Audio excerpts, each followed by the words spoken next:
It's time for Livingston Cellars, an American institution for decades, to assume the title of America's wine. It's time to tap into the years our wine has spent in people's pantries, on picnic tables during the 4th of July, and as the fifth bridge player in the RV park. It's time to spread the word that the wines of Livingston Cellars are the great wines of America. To do this, we'll dissect the lives of our target market, the boomers, as they enter the second half of their lives.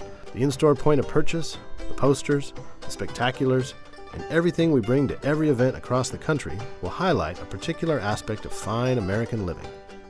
The great barbecue utensils of America, the great fruit garnishes of America, the great RV shapes of America. The campaign will extend far beyond the wine aisle. Running from the beginning of summer through the holidays, the campaign will pop up everywhere in publications like Eating Well, Gardening How To, Easy Home Cooking, and Coast to Coast, an RV publication.